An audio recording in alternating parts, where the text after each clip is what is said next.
História em Pauta número 19 e dessa vez falando sobre tropeirismo com a professora Vera Barroso. Só lembrando, quem gostou do vídeo, clica no gostei, compartilha e se inscreva no nosso canal no YouTube. Fica agora com o vídeo.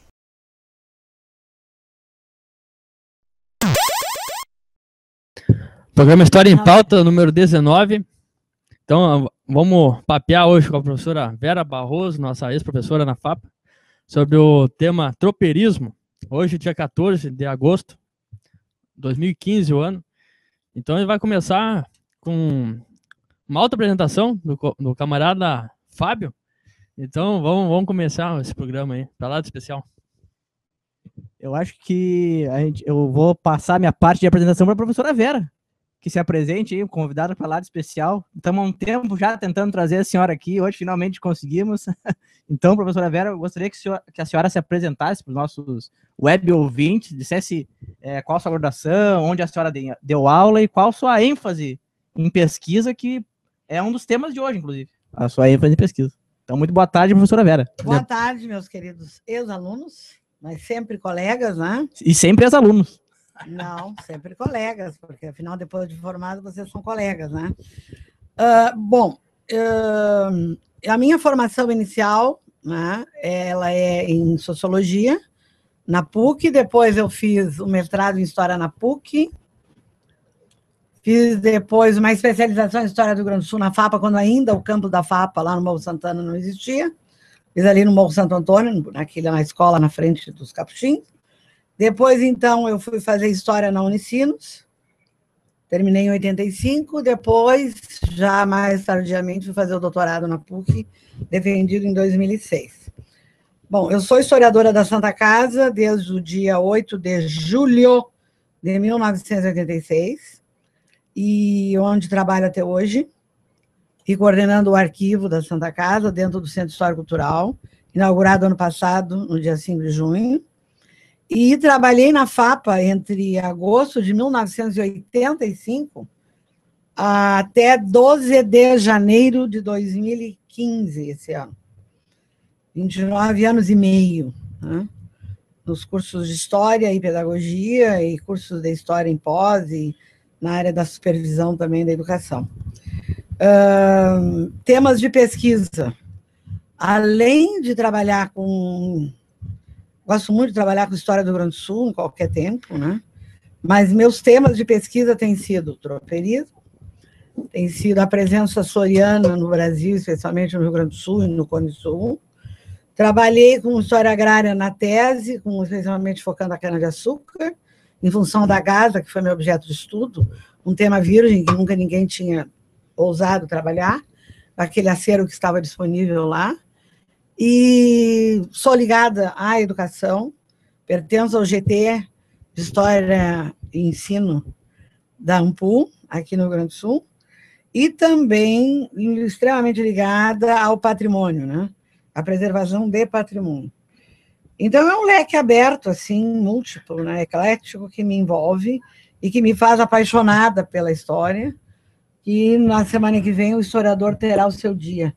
E vocês, como historiadores, devem também ter esse orgulho, né, de lidar com a história, de lidar com essa área do conhecimento, que tem uma responsabilidade social muito grande, decifrar as charadas, né, das relações sociais, como que ela se estabelece, quais os interesses que estão presentes nessa movimentação social, nos diferentes espaços e tempos, né? E nós, como brasileiros, sobretudo, conhecedores da nossa história pátria, temos ainda uma maior responsabilidade por, nesse Brasil, a gente se situar, nesse pedacinho dele aqui no Rio Grande do Sul, na Grande Porto Alegre. Então, eu me coloco à disposição, o tema recortado para hoje era sobre tropeirismo, né? Então, nós vamos conversar sobre esse tema, que é um tema apaixonante, e que eu já diria de chegada, que, infelizmente, a universidade ela não se tocou ainda, a academia não se deu conta da relevância desse tema. Eu tenho dito isso sempre nos encontros que participo de história, focando no tropeirismo, no caso, desde 1992, o município de Bom Jesus, no Rio Grande do Sul, ele realiza um seminário nacional sobre tropeirismo, e o sobre tropeirismo no Cone Sul, pegando os países aqui dessa ponta da América. Né? Então, vem pesquisadores do Chile, do Paraguai, do Uruguai, da Argentina, tá? Vem de outros estados do Brasil para Bom Jesus. E lá se fica praticamente 5 dias discutindo, apresentando pesquisas, trabalhos da academia ou fora dela, raros da academia, sobre esse fenômeno. E tenho participado a cada 2 anos da sua organização, junto com a Lucila Sgarbi Santos, que é a líder lá local, né, e organizo com ela os livros resultantes destas empreitadas de seminário. E tenho participado também fora do Rio Grande do Sul. Agora mesmo em Urupema, Santa Catarina, estivemos lá em maio, num primeiro encontro de tropeirismo naquela região, naquele município, porque ele nasceu no caminho das tropas. Né? Então, assim, eu tenho dito isso na academia e fora, quando eu vou olhar os textos que os professores dão de História do Rio Grande do Sul, né, eu encontro um texto que aborda o tropeirismo. Quando, na verdade, ele é a alma articuladora da movimentação econômica de qualquer povoado. Todo povoado nasce pelo trilhar, né, das tropas de animálias, né, seja antes das mulas, seja do cavalo, seja de égua, seja de boi, seja de vaca, seja depois, no século XX, já de tropas, né, de porcos, enfim, de animais que são levados para o matadouro, né, para o frigorífico, enfim. Então, isso, na verdade, mostra, para quem trabalha principalmente com história econômica, né, um buraco na memória destes que exerceram um papel fundamental, que foi o tropeiro. Né? Então, o tropeiro é uma figura ímpar, né, na formação da história colonial brasileira, como da formação colonial da América Espanhola, ou, aliás, do mundo todo. Se nós começarmos a voltar para trás no tempo, desde que o mundo é mundo, o tropeirismo é um fenômeno inerente à condição das relações socioeconômicas de qualquer lugar. No momento que tu vai transportar, né, mercadorias de um lugar para outro, numa carga de um animal, tu está fazendo do tropeirismo. Ou se tu vai vender animais em tropa, tá? Como semoventes, que se movem, no caso, a mercadoria animal, está fazendo o tropeirismo. Então, em qualquer comunidade, se vocês forem nos assírios, nos caldeus, se forem no Egito, né, com camelos, se vocês forem em qualquer parte do mundo, o tropeirismo faz parte intrinsecamente da história de qualquer comunidade. Claro que cada região vai ter a sua especificidade, as suas características mais pontuais, e em cada século, de acordo com o contexto, né, vai tomando matizes diferenciadas, né, do tropeirismo, que pode ir se extinguindo mais cedo num lugar do que no outro. Né? Então, assim, o tropeirismo ele pode ser feito com, né, essa movimentação socioeconômica de sujeitos sociais que vão vender mercadorias, né, ou fazendo do semovente do animal a mercadoria, o comércio, né, o meio de ganho, ou pode ser também esses animais com cargas que vão ser transportadas para venda num outro lugar. Eu vou dar um exemplo. Né? Muitos tropeiros do litoral norte, aqui no Rio Grande do Sul, subiam os campos de cima da serra para vender aguardente, rapadura, melado nos campos da vacaria, onde a cana não existia. Então, eles iam abastecer dessas necessidades lá nos campos de cima da serra. Ao mesmo tempo, os dos campos de cima da serra desciam no litoral para suprir de necessidades comerciais os botequins, os armazéns, os pontos de venda do litoral, daquelas mercadorias que eram, né, peculiares à serra e faltantes, né, no suprimento de mercadorias do litoral. Né? Então, assim, para a gente poder encaminhar o roteiro, né, que foi proposto, eu diria assim, que o tropeirismo articula a rede de relações comerciais. Ele é um meio, né, de transporte ou da própria mercadoria, ou as mercadorias, ou os animais transportando, né, outros produtos. Então, assim, há 2 tipos de tropeirismo: o de animais, que são as próprias mercadorias, ou os animais que transportam mercadorias. Alguém vai me dizer assim, mas a Estrada de Ferro faz tropeirismo? Não. Quem faz tropeirismo é o homem, o ser humano. O homem é que faz e articula, né, meios para aquele comércio de animais ou de animais com mercadorias serem levados para as áreas onde produzem, para as áreas de abastecimento. Né? Então, eu diria assim, ele é um sistema articulador de comércio, ele é um meio de transporte, mas é um transporte que transporta mercadoria.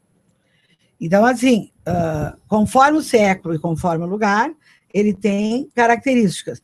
Eu diria que o tropeirismo ele surge desde que nasceu a humanidade.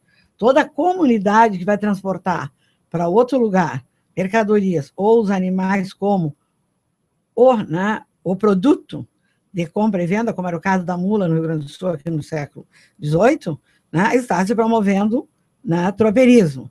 Aqui na América Portuguesa, leiamos Brasil, o tropeirismo começa desde que a colonização teve início. Quer dizer, no momento que tu vai buscar o transporte da aguardente, que era levado dos portos da área de produção de cana-de-açúcar para o porto de Salvador, no Recôncavo Baiano, está fazendo tropeirismo. Está levando aguardente, está levando tabaco, que eram meios para se poder fazer o comércio do escravo que vinha da África, que eram as mercadorias de paga do escravo que era trazido. E, professora, o tropeirismo ele tinha como meio de troca uma metalização? Não. Era moeda ou era mais por produtos? Era por produto. Até porque na colônia tu não tem moeda. Tu tem um meio de pagamento que é uma outra. Normalmente é um escambo, tu faz um escambo. Tu dá que nem se fazia com açúcar. Tu dá tantos escravos por tantas arrobas de açúcar, tu dá tanto de aguardente, tanto de tabaco, e tu troca e te supre de roupa, de necessidades alimentares que eles precisam. Então, assim, o tropeiro, via de regra, ele é um excluído da sociedade.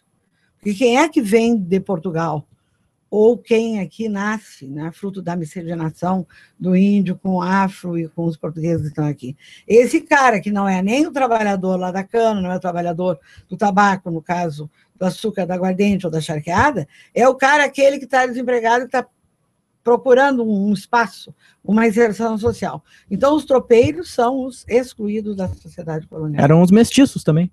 Poderiam ser mestiços, podiam ser brancos, podiam ser até... eu não digo... Podia ser um afro livre, o que não era normal. Isso mais já no século XIX. Então, independente da sua cor ou da sua formação étnica, a condição social do tropeiro é aquele que era um excluído e se inseriu na economia através do tropeirismo. Se vocês lerem aquele livro Homens Livres na Sociedade Escravista, da Maria Silvia, ela explica, ela mostra quais as figuras que eram excluídas da sociedade e como é que essas figuras se inseriram. Uma das formas de tu tá com trabalho é através da condução de tropas. Então, assim, se a gente pegar o Rio Grande do Sul, e a gente querer voltar no tempo, nós estamos no século XVIII, na época do ouro, em que o escravo, para carregar lá de Ouro Preto, no lombo, a carga de ouro é complicado, até porque era uma força de trabalho, cada vez está ficando mais cara, ela tem que ficar retida na extração do ouro. Então, o que acontece? A coroa portuguesa, sabedora de que havia um criatório, porque a mula é um animal híbrido, ele é uma bifurcação da égua com o burro, e nesse acasalamento desigual, se tu não promover um criatório para agilizar a que se reproduza mais facilmente esses animais, ele naturalmente é uma reprodução lenta. Então, assim, quando se extrai a prata de Potosí, lá no norte seria a América Espanhola, hoje Peru, Bolívia, onde é que os espanhóis fizeram criatório? Na área que era dele, hoje norte da Argentina. Ali era a área de criatório de mulas, certo? Então, eles iam ali, pegavam as mulas criadas, paridas ali, para fazer o transporte por terra da Prata, até onde o Rio da Prata era navegável, aí depois onde o rio era navegável, o Rio da Prata, ele ia até a embocadura na saída do mar. Mas rolava muito contrabando nessa época aí. E os tropeiros, eles eram envolvidos com contrabando também? Não há como dizer que não. Com certeza, o contrabando faz parte das próprias relações econômicas. Eles faziam uma espécie de pirataria? Não, eu acho que vamos primeiro explicar assim como é que funcionava, depois vamos ver quem ganha com esse negócio, tá? Então, assim, o que eu quero dizer? Que aí, quando a prata de Potosí ficou esgotada, extraída, retirada toda, ficou aquele criatório lá à deriva, certo? Isso o que é? Século XVII para XVIII. Então, o que acontece? A coroa portuguesa, precisando animar o ciclo da mineração no início do século XVIII, 1700, o que faz? Ordena os desempregados do Rio, São Paulo, de Laguna, da colônia, para que eles se deslocassem até a área dos criatórios de mula no norte da Argentina para promover o comércio. Então, eles se transformaram em tropeiros, indo fazer, né, esse comércio lá. Iam lá, compravam lá no criatório as mulas, então ele era uma espécie de comerciante independente. Ele ia lá, ele arriscava o seu capital para ir até lá, comprava as mulas, tá? E depois ele vinha pelo que é hoje Uruguai, percorria o litoral do Rio Grande do Sul, chegava até a altura de Curitiba ali, Paranaguá, e depois subia até Curitiba e até Sorocaba, onde tinha a feira, onde eram vendidos os animais. Então, ele é o cara que faz o comércio. Como que ele pode fazer contrabando? Porque a coroa portuguesa ela é viva. Ela cria mecanismos de pedágio. Que eram as patrulhas, antigas patrulhas. Patrulhas, pedágios, ou a guarda, chamadas guardas também, né? Então, o que acontece? O tropeiro tinha que, obrigatoriamente, percorrer o caminho real. O que é o caminho real? O caminho real é o caminho que o rei diz que aquele é o oficial. É aquele que eles têm que passar e por onde tem que pagar os impostos de passagem. O ICMS hoje, né, de circulação de mercadorias. Então, o tropeiro, para ter maior ganho, ele, se pudesse, ele dava desviada e não passava no pedágio. Ia indo, entendeu? Então, com certeza, isso aconteceu. Só que esse primeiro caminho, tá, até Curitiba, até Paranaguá, Curitiba, era um caminho muito caudaloso por causa das águas do mar e coisa e tal. Os tropeiros começaram a reclamar para o rei que tinha que ser um caminho que entrasse na terra antes lá de Curitiba.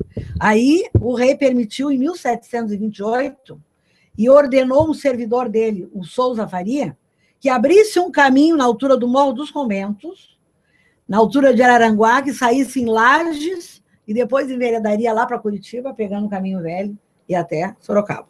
Aí o cara abriu. Passou a ser o caminho real. O caminho do rei. Ele mandou abrir. Botou um pedágio em Lages, tinha em Curitiba, tinha o tal registro lá em São Paulo, até chegar lá. Né? Seria o tropeiro da Estrada Real esse? A Estrada Real é uma denominação mais usual em Minas Gerais. O tropeiro da Estrada Real é o tropeiro do ouro. Aqui nós chamamos Caminhos do Rei, tá? Porque a fachada meio turística hoje de Estrada Real é aquele roteiro que ia lá nas cidades de Ouro Preto, Diamantina, até Diamantina, são os caminhos do ouro, da mineração. Então, a Estrada Real é mais usada para Minas Gerais, tá? A denominação. Mas a Estrada Real significa que a estrada que o rei ordena que seja por ali o comércio. Fora disso, está fazendo contrabando. Tá? Bom, aí esse caminho de Souza Faria começou a ser criticado também pelos tropeiros, porque os rios do Rio Tramandaí, as águas do Rio Tramandaí, do Rio Mampituba e do Rio Araranguá, nascendo na serra e desagando no mar, quando os animais iam atravessar, a bicharada era perdida. Depois de vir lá do norte da Argentina, pelo Uruguai, chegando ali, tu está perdendo a mercadoria. Está perdendo o bicho que tu comprou lá e está levando lá para aprender. Perdia. Aí começa a dizer para o rei, esse caminho aqui não está dando. Aí o que faz? O rei manda abrir um outro caminho, mais abaixo no Rio Grande do Sul. Chama um tal de Cristóvão Pereira de Abreu, você já deve ter ouvido falar. É o nome mais falado em tropeirismo no Rio Grande do Sul, é o cara. É um português que estava situado no Brasil, a serviço da coroa portuguesa. É o cara que vem preparar o caminho do Silva Paz, lá em Rio Grande, em 1738, para a fundação de Rio Grande, para iniciar em 37, né, aquele povoado. Mas ele já está aqui antes, servindo a coroa portuguesa, e ele vem e orienta, como se fosse um engenheiro, o caminho do sertão. O que é o caminho do sertão? Vindo pelo litoral, como se vinha, chegando no Rio Grande do Sul, na altura de Palmares hoje, enveredava por dentro do Rio Grande do Sul, passando pelo Rio Rolante, afluente do Rio dos Sinos, passando pelo que é Santo Antônio hoje, passava para São Francisco de Paula, Bom Jesus, atravessava o Rio Santa Vitória, Pelotas, lá, e ia encontrar Lages, onde o caminho já estava aberto. Esse é o caminho do sertão. Este caminho é fundamental para a interiorização, para a ocupação, para a atração de povoadores nesse litoral norte, nos campos de cima da serra, onde foram primeiro arranchados, fixados em ranchos, muitos desses tropeiros que viram isso aqui como área de... Puxa, é por aqui que nós vamos vir.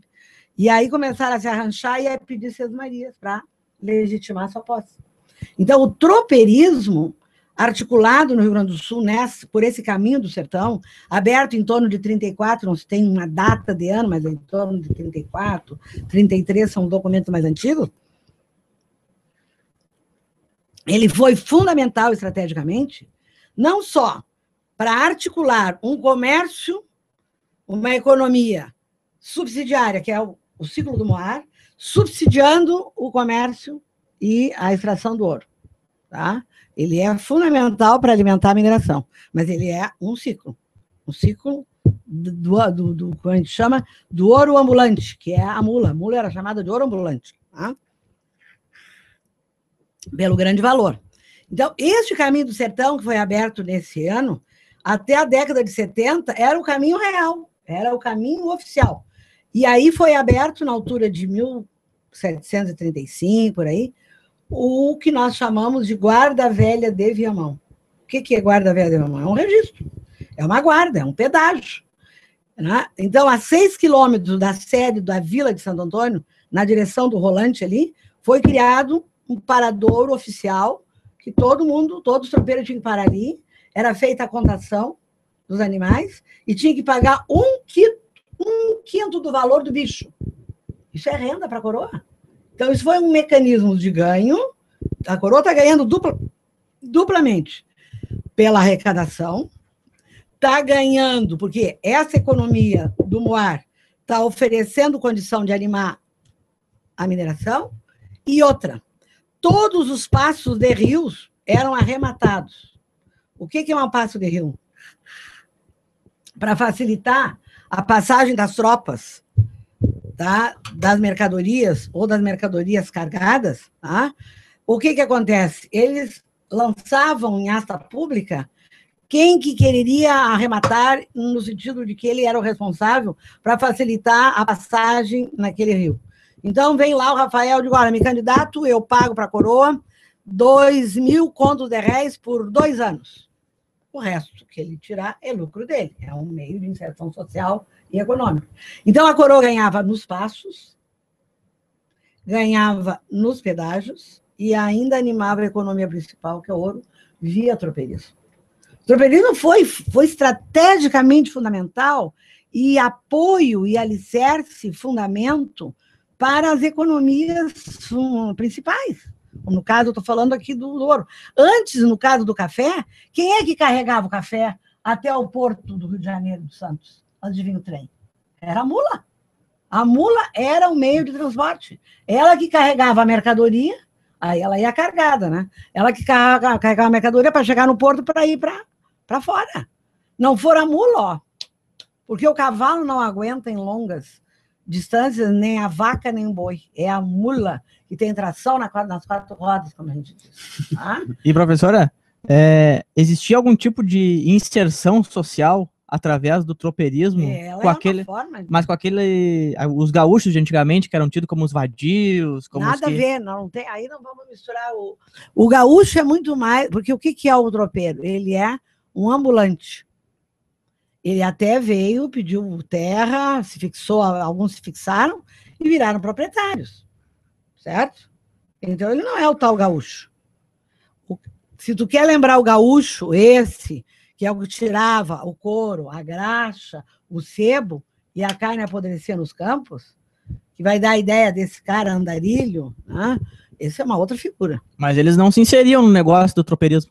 Eu não tenho conhecimento de uma pesquisa que possa dizer que fulano era um gaúcho extraía couro, graxa e sebo, e que depois se inseriu, eu diria para vocês que se ele fez isso, ele se inseriu na economia, né, vamos dizer assim, colonial naquele momento. Não que ele não estivesse inserido retirando graxa, sebo, couro, porque era a forma de ganho dele.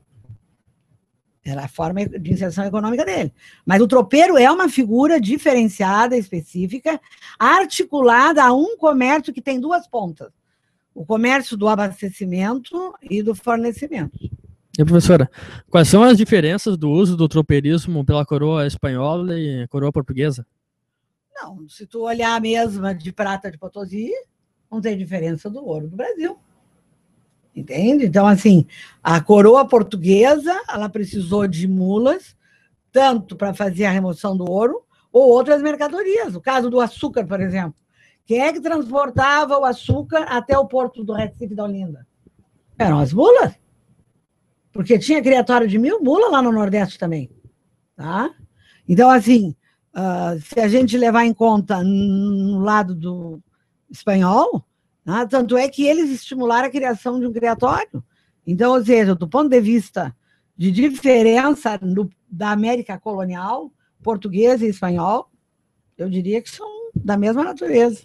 Não tem diferença. Bom, professora, e a questão de gênero no tropeirismo? O que a senhora pode falar sobre a questão feminina? Olha, na verdade, a presença feminina tem sido colocada como uma mulher, uma pessoa ausente. Né? Nos estudos que temos trazido, e ouvido e acompanhado, a gente tem conhecimento de índios e afro, né, sendo chamados e inseridos em tropas, no trabalho. Não só o africano pode ser um ferreiro, pode ser um carpinteiro, pode ser um ajudante de condutor de tropas, para a tropa não se dispersar, porque muitas vezes a mula madrinha, que tem a sinetinha que vai na frente, para toda a bicharada ficar ouvindo por onde é que eles têm que ir, pelo som ali da sinetinha, tá? Do cincerro, como se chama aquela sinetinha, cincerro. Tá? Então, a mula vai onde o cincerro está andando. Tá? Então, o que acontece? O afro, muitas vezes, é o cara que fica, quando alguém se dispersa, traz um bicho, que é pela da mercadoria, vai trazendo ele mais para perto. A mulher, o que eles pegam? No meio do caminho, pega uma china, se abastecem e seguem à frente. Não existe, até por falta de fontes, não se encontrou ainda na documentação informações que mostrassem concretamente, né, isso. Agora, com certeza, muitos tropeiros pegaram a China com quem veio casar depois, né, com a mulher com quem veio depois se acasalar, ficar junto e coisa e tal. Então, isso entra na pesquisa genealógica. De onde é que vem aquela índia? De onde é que vem aquela mulata? De onde é que vem aquela mestiça? Pode ter sido arrebanhada pelo caminho nesse trilhar de tropas. Isso era coisa de 2, 3 meses, esse transporte, esse comércio. Então, enquanto eles estão passando, chegam por ali, né? Não tem prostíbulo, vê alguém, vê uma mulher cativa, vai, mas ela no trabalho da tropa não é uma atividade de 2 gêneros, é uma atividade masculina. Pelo menos é o que a pesquisa tem nos mostrado. Bom, a senhora comentou um pouco sobre a origem social dos tropeiros. Uma curiosidade que me surge agora é se havia entre eles degredados da Europa. Todo sujeito que está aqui no Brasil, no século XVIII, em grande parte, são aqueles que eram a sobra da sociedade portuguesa. A historiografia, a gente falou em aula, assim, o período do ciclo do açúcar, né, século XVI até XVII, não há um número grande de degradados aqui, não. Não há um número grande de sobra da população. Nós passamos a ter uma sobra populacional com a atração do ouro no século XVIII. Então, ou seja, naquele momento, Portugal está passando por uma explosão demográfica muito grande. Então, as prisões lotadas, muito pobre pela rua. Tá? Então, se arrebanha todo esse povo para acalmar a sociedade portuguesa e se manda vir para o Brasil. Então, se tu quiser considerar um degradado, a sobra da população portuguesa para cá é século XVIII. E XIX já é pós-independência, aí já é outro cenário. Né? Então, aí eu apontaria para o século XVIII. Professor, esses tempos eu ouvi uma reportagem que Parece que o último tropeiro do Rio Grande do Sul, não sei se a senhora tem conhecimento, parece que se aposentou depois de não sei quantos anos. Não, ainda tem tropeiro. Ainda tem? Tem. Então era isso que eu queria... Todo município tem tropeiros ainda. Nós, quando começamos o tropeirismo lá em Bom Jesus, em 92, tinha uma dúzia de tropeiros vivos. Porque aí que tá, tem o tropeirismo do século XVIII que acumula. Tá? Depois, no 19, aí é o tropeirismo de mula de relação com a América Espanhola e a América Portuguesa, porque vem lá da Argentina e vem parar cá em Minas. Tá? Depois que se esvazia o ciclo do ouro, isso é final do século XVIII. Aí nós estamos entrando no século XIX. O que é século XIX? Está entrando no café. Quem é que transporta primeiro o café? São os tropeiros. Mas é um trecho já curto. É uma economia da área rural para o porto, onde se produz café. Então já não é essa intercomunicação que vai andando e fica 3 meses. Não. Ele transporta o café que está ali colhido para o porto de exportação. Então já encurtando distância. Então já é uma outra fase de tropeirismo. Então nós vamos encontrar isso no charque. Quem é que transporta o charque até o Porto do Rio Grande? É a mula. Como ali a área próxima é perto, até a cavalo. Porque aí é curta espaço. Agora, para fazer lá do norte da Argentina até Minas, só mula. Agora, quando é coisa assim de 50 quilômetros, coisa e tal, o cavalo aguenta. Tá? Então a gente pode dizer que o tropeirismo, apesar das evoluções tecnológicas, como ferrovia, rodovias, ele se adaptou. Ele se recriou, eu diria assim, que o tropeirismo, como um fenômeno intenso de articulação econômica, ele vai ser muito forte até 1850 no Brasil.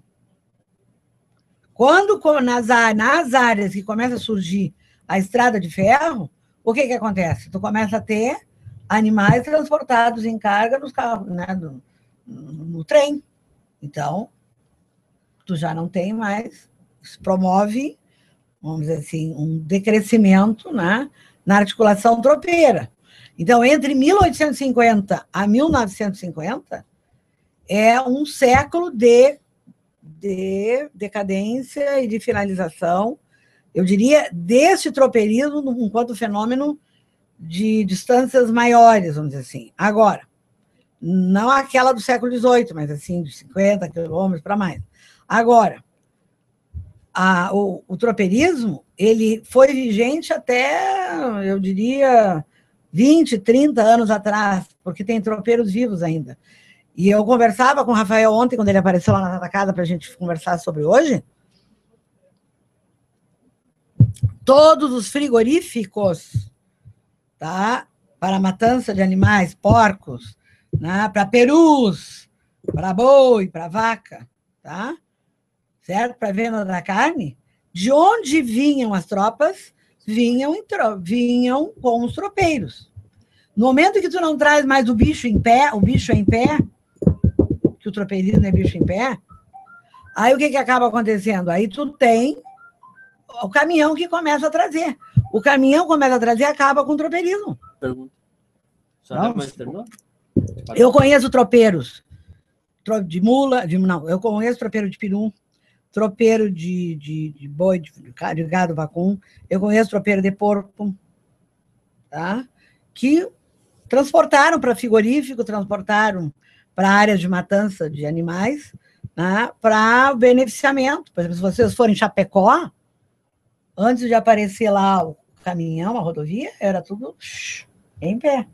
Então, depois de 1950, com o estímulo das rodovias no Brasil, especialmente depois de 64, quando então foi, né, liquidado crescentemente com o trem, nós começamos a ter o transporte via carga de rodovia.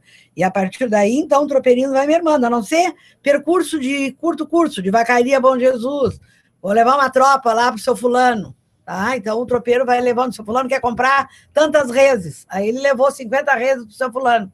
Ele é um tropeiro, de percurso curto, um proprietário está vendendo para o outro proprietário. Mas eles não vivem exclusivamente disso, eles têm outras atividades. Viviam.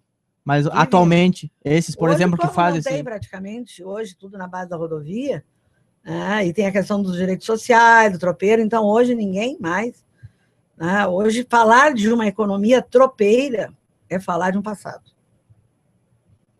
Pode chamar o seu fulano para conduzir uma tropa para o seu vizinho lá para levar para o fulano, mas aí já não é o meio de ganho. Ele tem essa prática de como conduzir os bichos, ou seja, por causa de um tropeiro velho que tem lá em Bom Jesus.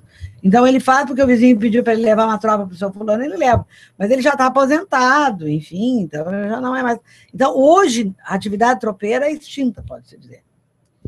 Bom, o que dá para se dizer que os tropeiros transportavam, além de mercadoria, um pouco de informações, um pouco de cultura de outros lugares? O tropeirismo é um fenômeno responsável pela fundação de cidades, porque ele articula e movimenta a fixação humana. Ele é um animador cultural das trocas culturais entre grupos sociais, porque ele leva costumes de um lado para outro, diz que lá se fazia assim e lá se faz assado. Então, ele leva aquilo que ele vê, que ele observa, e passa a praticar na culinária, nos próprios fazeres da conservação, né, dos utensílios da tropa. Ele é o cara, ele é um correio, né? Ele é um cara que está articulado, né, com as várias pontas por onde ele circula. Eles levavam ideias políticas também para várias? Também, porque eles se sentavam lá para fazer o seu carreteiro, fazer a sua carne lá e coisa e tal, né? E eles ficavam discutindo as coisas, enfim, por onde eles escutavam, onde eles vinham, onde eles conferiam. Então, se vocês forem em qualquer área do Brasil, esses tropeiros, eles não estão alienados, eles estão, de alguma forma, não tão integrados do ponto de vista de saber do que está acontecendo, mas eles acompanham, eles observam por onde eles vão, né, as articulações, ou as dificuldades, ou as revoltas que podem estar acontecendo aqui e acolá. Quer dizer, dentro de um papo quilômetro vai ter tropeirismo. No momento que tu tem vários mocambos lá de Palmares, para abastecer de um mocambo para outro, é via tropas. Mas daí seria um tropeirismo de contrabando. Não.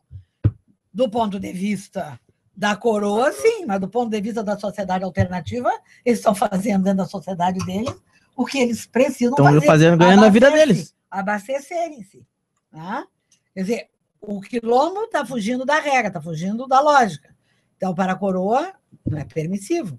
Agora, para eles que estão buscando uma saída como sociedade alternativa, eles estão fazendo a coisa certa. E o que eles fizerem lá dentro, que no caso é se autoabastecer, claro, eles não estão pagando tributos, eles não estão pagando a passagem, não estão pagando nos pedágios. Mas é a tentativa de resistência à sociedade colonial, né? É essa dialética aí, né? E, professora, existia algum tipo de status do tropeiro na sociedade? Eles adquiriram algum status perante a... Se vocês olharem o Debré é o cara que ele reproduz em imagens alguns tropeiros carregando, né? Ou tropeando, ou levando cargas e tudo mais. Então, assim, ele observou esse personagem da economia como sendo um personagem que está presente em todos os espaços, né, dessa economia colonial, e eu diria que ele é um cara respeitado. Por quê? Porque ele é o cara que está promovendo a economia de abastecimento para um outro lugar a partir de um fornecimento de onde ele vai comprar. Então, o fornecedor vai querer que ele seja um cara legal nas relações comerciais para fazer negócio. E aquele que o recebe lá para compra também vai respeitar, porque afinal, senão vai dar a mordida do valor do preço. Então, são relações comerciais que fazem dele desse comerciante ambulante. Ele é um ambulante, ele é um comerciante ambulante. Não? Bom, o tropeirismo no Brasil, ele atravessou todos os modos de produção. O que aconteceu? Então, como é que... Desde que a colonização, se a gente quiser ir antes, os índios faziam tropeirismo. Então, como é que primeiro fez tropeirismo? Os índios. Como é que a gente pode fazer uma análise de classe desse fenômeno aí do tropeirismo? Eu diria, fazendo uma análise de classe, que o tropeiro ele é um excluído do sistema colonial, enquanto figura que não se inseriu na condição de tropeiro, então não seria tropeiro.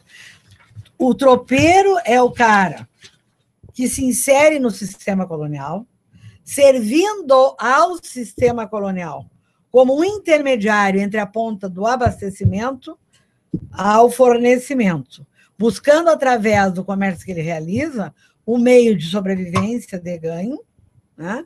Procurando tirar o seu pedaço e seria uma espécie de autônomo, porque ele não está dentro de uma economia, porque a economia principal é a economia em que a coroa está diretamente ali, estreitamente, né, vamos dizer assim, vigiando. Então, por exemplo, ele é um cara que está fora do ciclo do ouro, está fora do ciclo do café, está fora do ciclo do açúcar, porque ele não está dentro da engrenagem, mas ele é o cara que acaba servindo a essa engrenagem como um autônomo. Então, ele não é alguém dominado pelo senhor, mas o senhor precisa dele. É uma espécie de terceirizado. Uma espécie terceirizada. Uma espécie terceirizada. E a gente pode considerar que o fenômeno do tropeirismo foi um primeiro passo de uma integração da região da América do Sul? Com certeza, o tropeirismo costurou, vinculou regiões, traçou, abriu estradas, traçou vínculos, amarrou cidades, amarrou lugares. Com certeza, hoje isso é a unanimidade para quem fala em tropeirismo, é de que ele é o cara abridor de caminhos, né, e articulador de lugares, de povoados, né, e, enfim, dessa movimentação humana que gerou essa economia, né, seja de semovente, seja de carga, enfim. Ele pode relacionar o tropeirismo com o Mercosul, então. Mas com certeza, o Mercosul foi movido a tropeirismo. Foi movido a tropeirismo, com certeza. E, professora, a senhora pode citar algum exemplo que a senhora conheça de algum tropeiro que ficou muito rico, ingressou na política? Não conheço. Não conheço nenhum tropeiro que tenha ficado muito rico. Isso caracteriza a própria, como é que tu falou agora, identidade de classe deles. A identidade dele como um autônomo é alguém terceirizado, que presta serviços, né, para alguém que precisa lá no abastecimento, no fornecimento. Ele é um independente, né? Tenta, de alguma forma, ganhar mais, pagando ou não pagando impostos, né? Mas eu diria que eu não conheço. Todos os tropeiros do século XX são todas pessoas muito simples. E se levarmos em conta aqueles que foram determinados pelo rei para abrir caminhos, como é o Cristóvão Pereira de Abreu, Souza Faria, eles eram funcionários a serviço da coroa. Então, não dá para dizer que ele era uma espécie de comandante desta ordem econômica, né, em que a coroa abria oportunidades, porque precisava, para articular entre lá na área de abastecimento de mulas, a mineração, mas não que o tropeiro tenha ficado rico, não vejo isso. Bom, continuando uma análise de classe aí do tropeirismo, ele atravessou diversos modos de produção aqui no Brasil, né? Mas com o desenvolvimento do capitalismo ele foi se extinguindo. Dá para se dizer que é uma contradição o capitalismo, o tropeirismo? Eu diria que o Brasil não teve vários modos de produção, né? Na verdade, nós tivemos uma formação colonial, dependendo da interpretação, né? Aí no século XIX, quer dizer, continuou o escravismo, né? Numa sociedade escravista. Então, o tropeiro não é nem escravo nem senhor, certo? Então, até o século XIX, qual era o nosso modo de produção? Vamos olhar pelo escravismo. Modo de produção escravista moderno. Então, ele não é nem senhor, ele não é nem escravo, ele é um cara que é outro. Bom, o que eu vou dizer? No momento que inicia o capitalismo começa com a máquina. A máquina vem o trem, a máquina vem com a rodovia, certo? Então, há uma contradição, há, né, uma negação com o tropeirismo, porque o tropeirismo é movido por animais, e o animais passa a ser o quê? Um animal lento, porque ele é lento, a mula é lenta, e o capitalismo exige pressa para ganhar. Então, com certeza. O capitalismo, com certeza, enquanto modo de produção, ele liquida com o tropeirismo. Dá para afirmar categoricamente. E, professor, a senhora que tem um estudo muito profundo na área de patrimônio, como relacionar o tropeirismo com o patrimônio aqui no Rio Grande do Sul? E no Brasil em geral? Olha, em primeiro lugar, aquilo que ficou patrimônio material, né, de tropeiros, há museus, por exemplo, no Brasil, que guardam elementos, né, dos instrumentais que os animais carregavam. Se vocês forem a Castro, no Paraná, tem o Museu do Tropeiro. Se vocês forem a Bom Jesus, tem um museu também, onde tem muitos elementos que o tropeiro carregava, né, desde para carregar água, para carregar comida, para carregar isso, para carregar aquilo, né, toda a parte de couro que carregava, que o animal era vestido, enfim, né, a própria roupa de tropeiros, até para se defender das cobras no caminho, dos peçonhentos e por aí vai, né. Então, assim, do ponto de vista material, Hoje, no Brasil, nós encontramos museus, né, que memorizaram, através desses objetos, dessas peças, esse fenômeno, né, econômico. Do ponto de vista imaterial, a gente pode dizer que os caras, olha, não digo que a história não é herói, né, mas olha, sobreviver ao tempo, ao sol, à chuva, à neve, dependendo do lugar, né, aos animais. Eu diria que o tropeiro, como figura da formação colonial brasileira, merece um capítulo à parte, dentro da perspectiva patrimonial e imaterial, do que ele significou e do que é o seu papel na nossa história brasileira. Tá?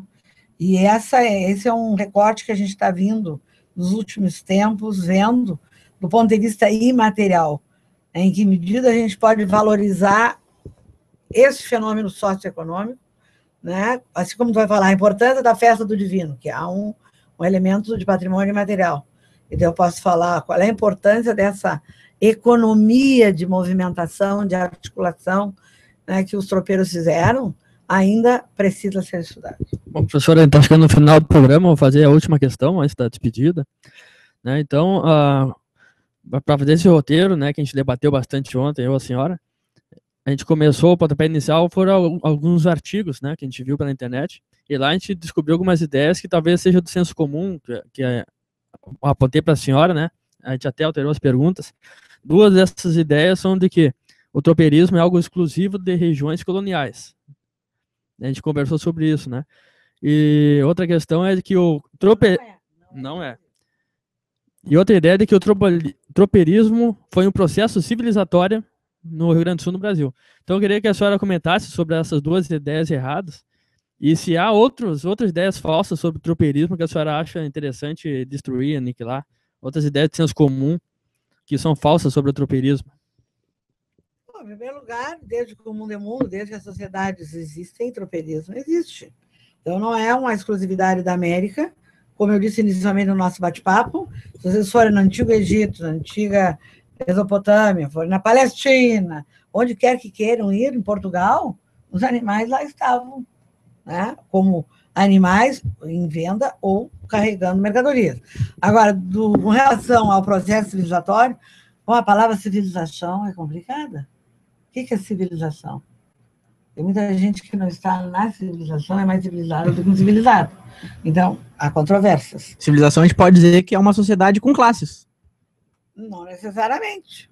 Não necessariamente. É uma sociedade urbana, de vida civil? Bom, então tu vai dizer que uma sociedade rural ela não é civilizatória, ela não está na civilização? Há que se olhar esse conceito. Bom, de acordo com... Agora, se tu disser que o tropeirismo ele insere o sujeito no trabalho e que isso é civilização, no sentido de que a pessoa está situada, está disciplinada dentro de um modo de produção e não está fora do sistema, bueno, então eu diria que o tropeirismo ele foi fomentador da inclusão e, portanto, da civilização. Então, acho que mereceria uma longa discussão. O que é processo civilizatório? Vamos reler o seu Darcy Ribeiro para ver o que é esse tal de processo civilizatório. É uma palavra muito perigosa e muito mal interpretada e muito mal olhada. Né? Então, eu diria assim que o tropeirismo é um fenômeno de inclusão, promoveu a inclusão social. Agora, necessariamente não significa dizer que eles vivessem, né, como cidadãos, no sentido mais pleno da palavra, porque as adversidades, os desafios dessa condição de trabalho tropeiro não era fácil. Era muito difícil. E para quem é, talvez, com essa visão mais heróica de história, dizem que eles eram os heróis. Mas eu diria que não é herói, ele era um cara de carne e osso que precisava comer. Era um trabalhador. É um trabalhador. E como trabalhador, a sua condição de trabalho era uma condição de desafios, né, de adversidades, né, de tempos, de toda intempéries, de toda sorte. Ou de exploração. Ele perdia metade da sua carga no caminho. Ou de exploração numa época que não tinha direito trabalhista nenhum, né? Nada. Ele que tinha. O que é direito trabalhista nesse tempo? Né? O que é direito trabalhista? Então, na verdade, é um salve-se nessa lógica, né, de desafios que ele era cometido desde a saída até o ponto final, onde ele ia comercializar. Então, assim, a serra foi uma diversidade. Depois que esse caminho do sertão foi aberto, Ele acabou sendo reclamado pelos tropeiros. Para subir a Serra Geral, a bicharada despencava lá da serra, caía lá nas ribanceiras, e depois de carregar todos aqueles quilômetros, perdia o bicho. Então, quanto de prejuízo? Aí eles abriram a vereda das Missões, o caminho que saía do norte da Argentina, passava pelas Missões, pelo oeste de Santa Catarina, norte do Paraná, mais rápido, porque fazer essa volta toda aqui, ó. Isso levou quando tem mais de 100 anos para se dar conta que tinha que fazer um caminho por 1/3 de viagem. Aí as adversidades foram menores. E aí, consequentemente, os ganhos maiores. Então, conforme a conjuntura, o tropeiro enfrentou mais reveses, menos reveses. E à medida que vai surgindo meios de transporte que vão substituindo a sua função, acabou a atividade tropeira. Professora Vera, eu queria que a senhora deixasse um recado final para os nossos web ouvintes aí. Bom, e além do recado final, desculpa interromper a senhora, seria que a senhora divulgasse as próximas ações da série Raízes, né? A próxima, que tem tudo a ver com tropeirismo, né? Com certeza. Domingo que vem, dia 16, no Raízes de Volante, até dia 21, sexta-feira, estaremos lá, com mais de 300 comunicações, várias palestras, vários painéis, manhã, tarde e noite, né, e que vai se transformar em livro ano que vem. E como ano que vem é um ano eleitoral, eu trouxe o Raízes de 2016 para esse ano, e aí fica mais fácil de fazer os 2 livros para o ano que vem, o desse ano, o ano que vem. Então, ano que vem nós temos, em outubro, de 3 a 7, o Raízes de Xangri-Lá, e aí o ano que vem, então, vai sair Raízes em livros, Raízes de Xangri-Lá, Raízes de Rolante, e está no forno, Raízes de Bom Jesus e São José dos Ausentes, que é uma dobradinha que foi feita há 2 anos atrás, e o livro é um livrão de mais de 1000 páginas, então está dando muito trabalho, e agora está saindo em outubro Raízes de Palmares e Capivari do Sul. E vocês estão convidados para o ano que vem, em abril, em Bom Jesus, estarmos lá no encontro, no seminário de tropeirismo, que é uma maravilha. Estaremos lá enquanto grupo, com certeza. Vocês irem lá. Com certeza. Fazer uma redação de lá, já pensou? Maravilha! E é tão bom, é tratado a pão de ló lá, a gente é muito bem tratado lá. Então, deixa teu recado final aí. Olha, quero agradecer pela oportunidade de poder falar um pouquinho desse fenômeno maravilhoso, que é de compreender o início das sociedades através do tropeirismo, cumprimentar pelo trabalho de vocês, por esse olhar que vocês têm de respeito e de consideração e de luta pela história, numa perspectiva de consciência, né, dos sujeitos sociais, e desejar sucesso a vocês, que estão lá na locução, vocês aqui na entrevista, né, para que vocês prossigam aos desafios e às intempéries que as atividades do historiador muitas vezes têm que enfrentar. Tá? Muito obrigada e parabéns. Nós agradecemos, professora Vera, é uma satisfação muito grande ter a senhora aqui conosco, debatendo esse tema que muitas vezes até é oculto na universidade, né, mas que é sempre bom trazer para esclarecer um pouco. Agradecer o companheiro Felipe Carreira, que está hoje lá na técnica. E deixando, né, a minha saudação final, dizendo que semana que vem temos mais História em Pauta. Isso aí, o próximo tema, Lima Barreto. Oba! Obrigada.